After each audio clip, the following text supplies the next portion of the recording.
我给你们讲一个好不好？给你们讲一下云手，想听吗？想听的把云手全屏抠出来，好不好？云手，抠出云手，我只讲一遍啊，只讲一边，另一边用自己的小脑袋。老师认为不要去用年龄，说我70岁了，我脑袋想不清楚，不可能。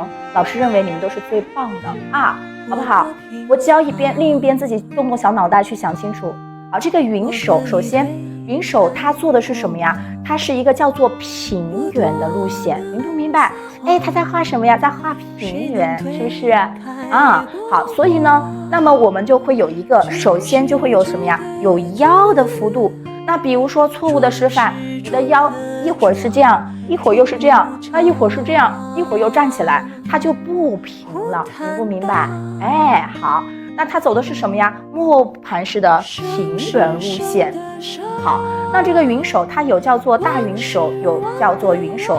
那么大家记住了，这做云手的时候，就是整个是无限的延长的感觉。好，首先听老师分为几步啊。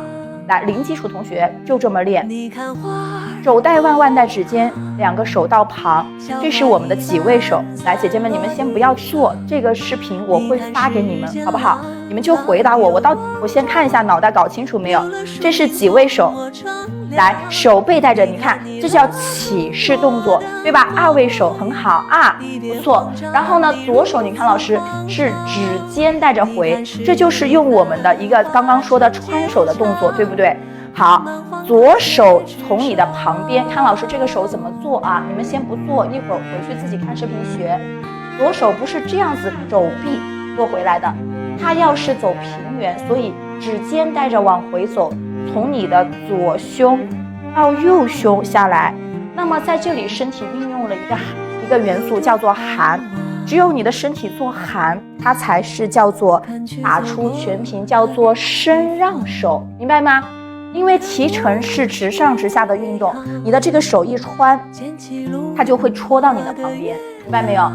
那么所以身体向后才叫做含，哎，把你的腰向后，它叫做含，所以就是身体让着手的意思，听懂了吗？伸让手，哎，好，这就是左手。来看右手，很简单，右手用你的食指带着往前抹过去就可以了。5、6、7、8，好，这是第2步啊，伸让手。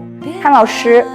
他的2个手就在这结合，右手手指尖对正前方，左手就在下。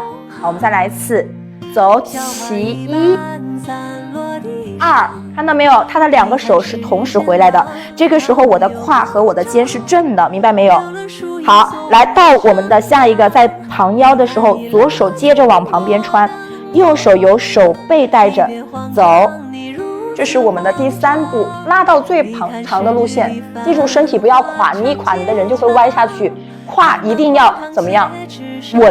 稳住啊！你的髋一歪，你看人就会扭，所以胯一定没有多余的动作，明白吗？啊，到这之后，你看老师是由你的腰带着在转动啊，左手往旁，右手往上，这个手在你的头的上方，看到了没有？不要再这样窝着挡着你的脸，谁都看不到你了啊！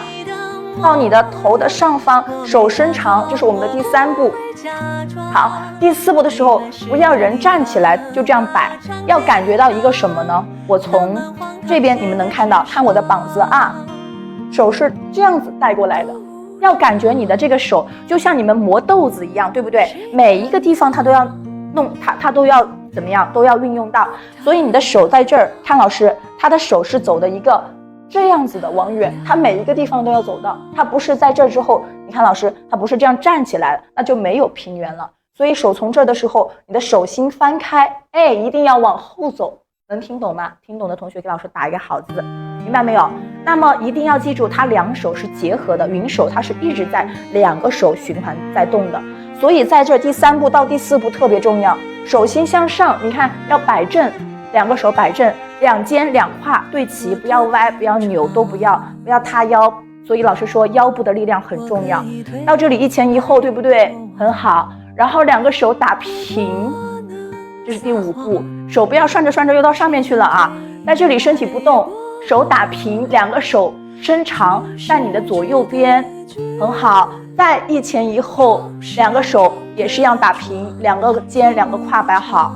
好，下一步右手往前的时候，左手手心，上面的手左手变成手心朝下，手背朝上。那在这里呢，是把你的旁腰下去，肩膀向下，眼睛看着你的这个肩膀这个下面啊，看手拉长，好，然后回正，经过沉，好，拎起来，让老师做一个完整的很好，这是我们的2啊，3拉长，一直在走，4打平，身体腰摆正，5、6、7、8，再来一次，这是1、2，传手回，眼睛看前面，看下面，这是含啊，走拉长，两个手拉到最远，走再往远。好，手拉长，向上，脖子哽住，看旁，好，吐气，回，很好。